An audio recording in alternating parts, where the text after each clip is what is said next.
जो रोजगार देने की जो परसेंटेज है ना, पहले की सरकारों की अपेक्षा घटी है। बेरोजगारी जो फैल रही है, महंगाई जो बढ़ रही है, उसको सरकार के द्वारा कंट्रोल नहीं किया जा रहा है। लोगों को खुला ऐसी मरने के लिए छोड़ा जा रहा है। सरकार की कोई जिम्मेदारी नहीं है। आप देश का 17% जनसंख्या मुस्लिम है, आप उसको तरफ पूरी तरह से बाइकआउट कर रहे हो। देश की 22% जनसंख्या दलित है, उसके प्रति हिंसा बढ़ती जा रही। नमस्कार, मैं हूं राशिद और आप देख रहे हैं वन इंडिया। हम इस वक्त मौजूद हैं राजधानी दिल्ली के रामलीला ग्राउंड में, जहां आज महारैली का आयोजन किया गया है। तमाम मुद्दे हैं, मेरे साथ ये लोग जुड़े हैं, इनसे जानेंगे कि किन किन मुद्दों को लेकर आज इन्होंने यहाँ पर महारैली की है। ऐसे तमाम मुद्दे हैं जिनसे आज देश जूझ रहा है। मैं बात करना चाहूँगा सर, सबसे पहले मैं आपको लोग दिखाना चाहूँगा कि ये वही लोग हैं जो यहाँ पर प्रदर्शन में शामिल होने आए हैं। महारैली का आयोजन किया गया है। सर, आपका नाम क्या है? मुकेश कुमार, सर, कहाँ से हो? Ghaziabad, Central Electronics Limited. जी, किस मामले में आज आना हुआ है? सर, आज हम परिसंघ की रैली में आए जी। हैं और हमारा मुख्य जो रैली का मुख्य जो मुद्दा है वो भारतीय संसद का नामकरण बाबा साहब के नाम पर होना चाहिए। जी, दूसरा ये है कि जो देश में जो ना निजीकरण चल रहा है उस पर रोक लगनी चाहिए। बेरोजगारी जो फैल रही है, महंगाई जो बढ़ रही है, उसको सरकार के द्वारा कंट्रोल नहीं किया जा रहा है। लोगों को खुला ऐसी मरने के लिए छोड़ा जा रहा है। सरकार की कोई जिम्मेदारी नहीं है। आज की सरकार असंवेदनशील है, ऐसा महसूस हो रहा है। इसी वजह से सभी जगह जगह पूरे देश में जगह जगह आंदोलन हो रहे हैं और सरकार जो ना कोई भी उस पर ध्यान नहीं देती है। सरकार अपने जातिवाद के एजेंडे को आगे बढ़ा रही है। सरकार जनता से वोट लेकर के जनता की किसी भी बात को नहीं सुन रही है। लेकिन बीजेपी तो कहती है कि हमें लोग चाह रहे हैं, वोट दे रहे हैं और निजीकरण से लोगों को फ़ायदा पहुंच रहा है, लोगों के आर्थिक हालात बदल रहे हैं, लोग उन्नति कर रहे हैं। वो बीजेपी कुछ नहीं चाह रही, कह रही है भाई जो उनको दिख रहा है ये ईवीएम का कमाल है। ईवीएम में क्या है? हेरा फेरी का कमाल है और ईवीएम का पूरे देश में आवाज़ उठ रही है उसके विरोध में। बैलेट पेपर जैसे होता था पहले, बैलेट पेपर से जो विकसित देश है सब बैलेट पेपर इस्तेमाल कर रहे हैं। भारत ही क्यों? भारत तो बहुत गरीब देश है। देखिए, ईवीएम तो वहाँ भी हुआ है ना जहाँ पे बीजेपी हारी है। नहीं, बात ये नहीं है जहाँ बीजेपी हारी है। ये जो ना पार्टियों का आपस में घालमेल है, ऐसा नहीं है। और आम जनता को बेवकूफ़ बनाया जा रहा।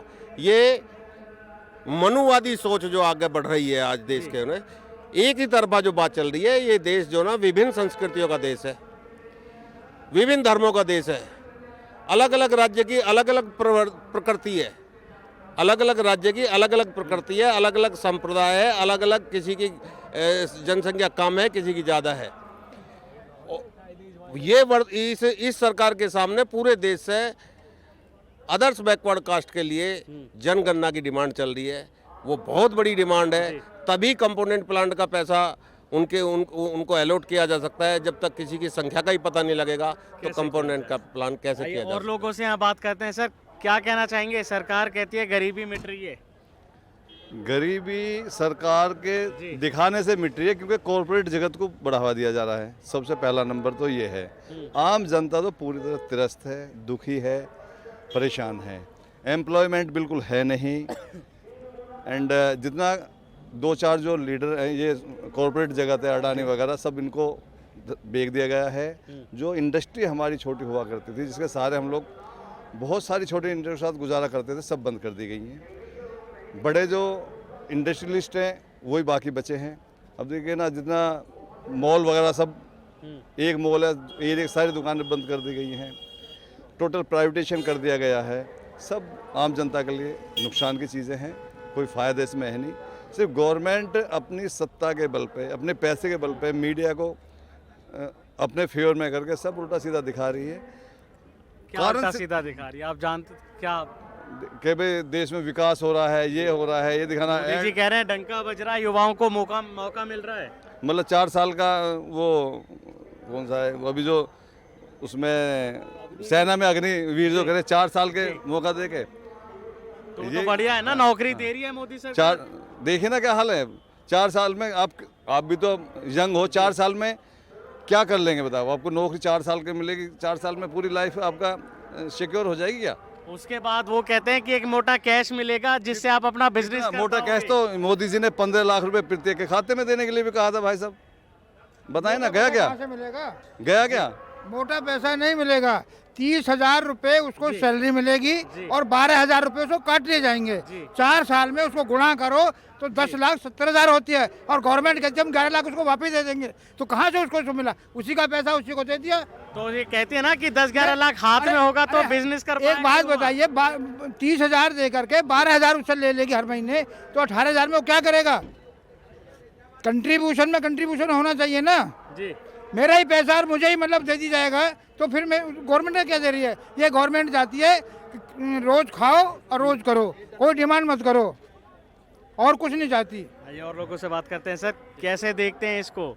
अब इन्होंने मुद्दा उठाया ही है और बीजेपी नेताओं का बयान भी आ चुका है, जो इसमें अग्निवीर जो निकलेंगे उन्हें कार्यालय में नौकरी दी जाएगी, नियुक्त किया जाएगा। जी पहले लोग बेरोजगार थे बिना काम से, अब तो वो ट्रेनिंग वाले बेरोजगार हो जाएंगे, फिर क्या होगा? अभी तो लूटपाट वो आदमी कर रहे हैं जो बेरोजगार हैं और जिन्हें कोई ट्रेनिंग नहीं है, कुछ भी नहीं है। वहाँ तो जो 3 साल के बाद में आएंगे, जो 75% ये कह रहे हैं कि उनको बाहर रखेंगे, तो ट्रेनिंग हो जाएंगे, फिर तो और भी ज़्यादा मारकाट होगा। अब कहाँ क्राइम हो रहा है? क्राइम कहाँ हो रहा है? लूटमार कहाँ हो रही है? क्राइम को आप नहीं, आपने क्राइम आता है थाने से। थाने में किसी की FIR ही नहीं होती तो क्राइम आएगा कहाँ से? जीरो हो जाएगा वो तो। परसेंटेज अगर एक FIR ओरिजिनली FIR जब नोट की जाती है तो उसका हेड ऑफिस में उसके वो जाता है फीस। अब जब उसको ऑर्डिनरी कागज़ पे रख लिए, रजिस्टर नहीं करेंगे, शाम तक खत्म हो जाता है। जब उसमें रजिस्टर्ड ही नहीं होगा तो क्राइम का ग्राफ ही नहीं होगा। सर क्या कहना चाहते हैं? आपने कई मांगे उठाई हैं, मैं देखना चाहता हूं यहाँ पे कि कई सारे संविधान बचाओ, EVM, निजीकरण, बेरोजगारी का विरोध, आरक्षण को बचाने और उच्च न्यायपालिका में आरक्षण के लिए। अच्छा, कई सारे इतने सारे मुद्दे कैसे मांग करोगे? इतनी सारी नाराजगी क्यों है? मुद्दा ये है कि सारे ही मुद्दे गंभीर हैं जी। और आप जो कह रहे हैं ना विकास, वास्तव विकास हुआ है, हम मना नहीं कर रहे, लेकिन कहाँ विकास किनका हुआ है? अडानी ग्रुप क्या थे, कहाँ पहुँच गए? विकास दिख रहा है सामने, पेपर में देखो आप, रोज उठा लो। अडानी जो 13वें नंबर पे, आज दूसरे नंबर पे विकास पेपर में तो हम आजकल श्रद्धा और आफताब देख रहे हैं। बिल्कुल देखोगे, क्योंकि क्राइम है। अभी आप कह रहे क्राइम नहीं है, ये क्राइम है। आप खुद कह रहे थे ना कहाँ है क्राइम बीजेपी में, मैं तो कहता हूँ ये क्राइम नहीं है तो क्या है? टुकड़े टुकड़े करके जो भी कुछ है आप देखिए ना भाई, यदि हम गहराई से देखें और बिल्कुल ही बुद्ध, क्योंकि अब लोग क्या है उसमें गुमराह होने वाले तो है नहीं, पढ़े लिखे लोग हैं। पहले तो जो बोल दिया बस कि ठीक है, लेकिन आज लोग पढ़े लिखे हैं, उस चीज़ की गंभीरता को समझते हैं। नहीं, नेता दावा कर रहे हैं कि आप बीजेपी को चुने, वरना ऐसे कई आफ्ताब निकल के आएंगे। देखिए नेता लोगों का काम है जी, उन्हें बिल्कुल कहना ही है, तभी तो भाई कुछ लोग उसमें बरगला के आ जाते हैं, कुछ लोग गंभीर होकर सोचते हैं कि मेरी वोट की जो वैल्यू है उसे मैं सही जगह ही चुन के तभी कर पाऊंगा। आइए और हैं यहाँ पे लोग, और लोगों से बात करते हैं। सर क्या सोचते हैं आज के माहौल को देखते हुए? सबसे पहले तो मैं आपका जो है ये वन इंडिया को आप लोगों का धन्यवाद अदा करते हैं। बहुत हमारी जो आज की डेट में जो डिमांड है, जो हमारा आज एजेंडा है, वो पहला जो एजेंडा है कि जो देश की लोकतंत्र, दुनिया का जो लोकतंत्र का जो घर है, जो हाउस है पार्लियामेंट, उसका ये जो सरकार है उसका नवनिर्माण कार्य था। दूसरा पार्लियामेंट हाउस बन रहा है, तो हमारा पहला ये डिमांड है सरकार से और आपके माध्यम से कि हमारी बात वहाँ तक पहुँचाओ कि इसका जो है जो नई संसद है उसका नाम डॉक्टर BR अम्बेडकर के नाम पर रखा जाए। और जो दूसरा एजेंडा हमारा ये है कि सरकार ने जो बिल पास कर दिया कि निजी क्षेत्र का एक बिल पास कर दिया, ठीक है, आप सरकार ने बिल पास कर दिया। हम ये चाहते हैं कि निजी क्षेत्र में भी SC ST OBC का आरक्षण एज इट इज रहना चाहिए। जो हमारा परसेंटेज है वो आरक्षण हमारा सरकार आपके माध्यम से, आपके चैनल के माध्यम से ये आवाज़ जाए। सरकार से हमारी ये रिक्वेस्ट है, आप लोगों का ये रिक्वेस्ट है कि इस चीज़ को कंसिडर करें और हमारी ये जो है यही डिमांड है। आपको लगता है कि ये मांगे सरकार मांगेगी सर जल्दी? नहीं, ऐसा है, सरकार मांगे, मानना ना मानना अलग बात है, लेकिन अपने अधिकारों के लिए तो आदमी आज आवाज़ उठा सकता है ना। तो अपने अधिकारों के लिए आवाज़ उठा रहे हैं। भाई आप ये बताइए भाई, अब जहाँ तक रोज़गार की बात है, आप ये रोज़गार की बात देखो, जितने क्या उतने परसेंटेज में रोज़गार मिल रहा है जितने परसेंटेज में लोग या युवा पढ़े लिखे हैं, या आप देखो पहले की उसका देखो और अब का देखो, जो रोज़गार देने की जो परसेंटेज है ना, पहले की सरकारों की अपेक्षा घटी है। सरकार कह रही है युवाओं को मौका मिल रहा है, कहाँ में मिल रहा? आप बताइए। हम यहाँ एनसीआर में रहते हैं। एनसीआर मेरे विचार से जो बीटेक का जो ना एक तरह से बीटेक एमबीए का हब है। आपका नोएडा, गुड़गांव, गाजियाबाद, ये आपके हुआ ग्रेटर नोएडा, ये उसका एजुकेशन का हब है। हालात ये हो रही है बीटेक एमटेक करके बच्चे 8-8, 10-10 हज़ार रुपये की, 15-15 हज़ार रुपये की नौकरी कर रहे हैं। बहुत सारे बीटेक कॉलेज बंद हो गए हैं, बहुत सारे। तो क्यों बंद हो रहे हैं वो? जब रोजगार ही नहीं मिला, जब बीटेक करने के बाद में भी 8,000 10,000 की नौकरी करनी है, 15,000 की नौकरी क्यों आप 4-5 लाख रुपए खर्च करेगा वो? क्यों बंद हो रहे हैं वो जब रोजगार मिल रहा है? तो क्यों घूम रहे हैं बीटेक एमटेक लोग, एमबीए लोग सड़कों पे? आप बताइए। तो सरकार कह रही है डंका बज रहा है, देश का भविष्य हो रहा है। कैसे, कहाँ से हो रहा है सुनहरा? आपको लग रहा है सुनहरा हो रहा है? बाहर कंपनियां आ रही हैं, भारत में निवेश कर रही हैं, लोगों को मौका मिल रहा है। आपको लग रहा है अच्छा हो रहा है? मैं तो पूछना है। नहीं, आप पूछना है, मैं भी पूछ रहा हूँ। ये मीडिया एक्चुअली क्या है जी, मोदी ने मीडिया को कैप्चर कर रखा है। सारा फंड वहाँ जो मीडिया एक नंबर है सर, मीडिया अपनी बात मीडिया कहता है। नहीं, सोशल मीडिया एक नंबर है।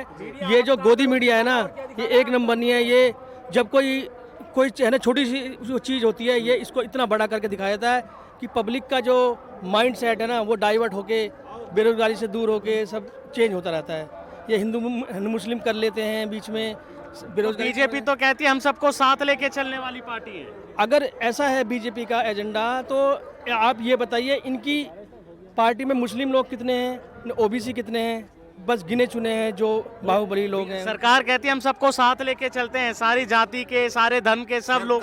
झूठ बोलती है सरकार। आज की सरकार क्या कहती है क्या नहीं कहती है, लेकिन असलियत में इस सरकार का ये है कि आपस में धर्म, एक दूसरे धर्म में आपस में लड़वाना, एक जाति को दूसरी जाति से लड़वाना, भाई भाई को लड़वाना, आज में पूरे देश में नफरत का माहौल पैदा करना। गलत आरोप लगा रहे हैं आप सरकार पे। बिल्कुल सही कह रहे हैं। इस सरकार का जो नेचर ये है, लोगों को डिवाइड करो, तोड़ो, बस ये है। देखिए बात ये है ना सर जी, जो वर्तमान सरकार है 2014 से आप देखेंगे सरकार कथनी और करनी में फ़र्क है। आप चाहे वो रोजगार की बात हो, चाहे वो गरीबी भुखमरी की बात हो, क्या करते हो आप? चाहे एजुकेशन की बात हो, मैं जॉब करता हूँ प्राइवेट सेक्टर में, चाहे वो गरीबी भुखमरी हो या आप तमाम प्रकार के मुद्दे हैं। अभी आप देखेंगे NCRB, national crime record bureau, NCRB जो डेटा है वो बताती है 2014 जो है डेटा देखेंगे एनसीआरबी 2014 क्राइम रेट बढ़ा है, वो चाहे महिलाओं के प्रति हो, चाहे अब घट रहा है। मेरा ईमान, महिलाओं का सम्मान, महिलाओं की सुरक्षा बढ़ रही है। बात कहनी और कथनी फर्क है। करनी और कथनी में दोनों में अलग अलग दिखना चाहिए, पर इनका जो लोगो है करनी और कथनी दोनों अलग है। आप तो कहते हो महिलाओं को हम सुरक्षा देते हैं, आप बात तो कहते हो हम विश्व गुरु बनेंगे, आप कहते हो हम एकता की बात करते हैं। कैसी एकता की बात करते हो आप देश का 17% जनसंख्या मुस्लिम है, आप उसको तरफ पूरी तरह से बाइकआउट कर रहे हो। देश की 22% जनसंख्या दलित है, उसके प्रति हिंसा बढ़ती जा रही, आप उसको तो पूरी बाइकआउट कर रहे हो। महिलाओं के प्रति आप अधिकारों की बात जब कहते हो तो आप महिलाओं को पूरी तरह बाइकआउट करने के बाद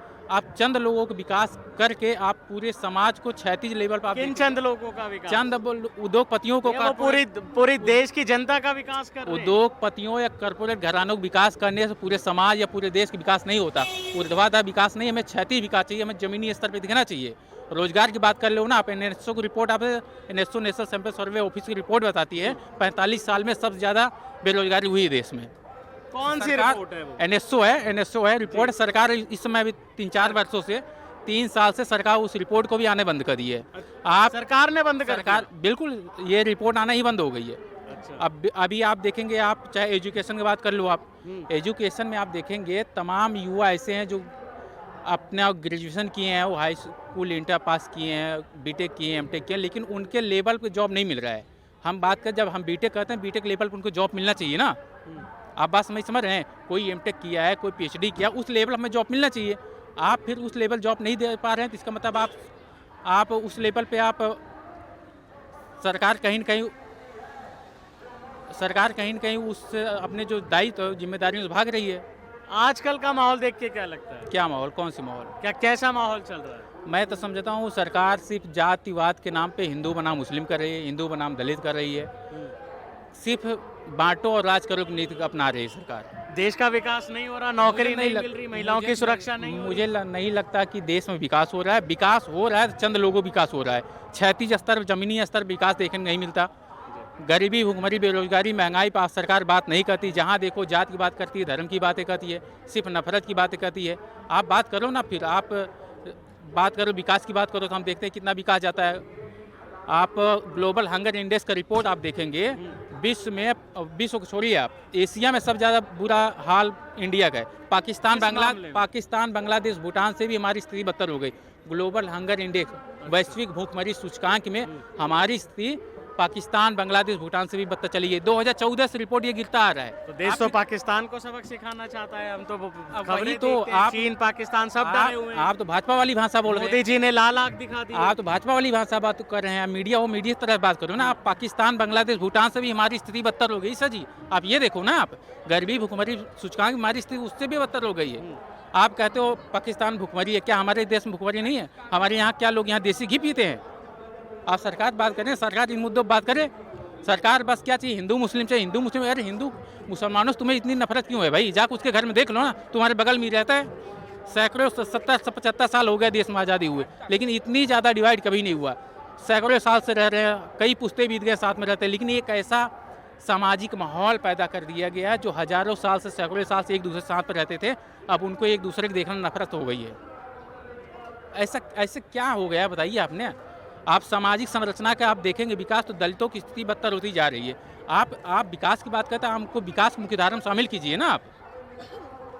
आप उनको कंसर्न समझो आप। चलिए, ये थे यहाँ महारैली में आए लोग जिनकी राय अभी आपने जानी, जो तमाम देश के मुद्दों से आपको रूबरू कराया। महारैली का आयोजन किया और जो सरकार, जो आजकल माहौल चल रहा है, और खासकर सरकार जो वादे करती है और उन वादों पर कितना वो सटीक बैठती है, अपने वादे कितने पूरे करती है, ये भी इन लोगों ने बताया। कैमरामैन फुरकान के साथ राशिद अली, वन इंडिया, दिल्ली।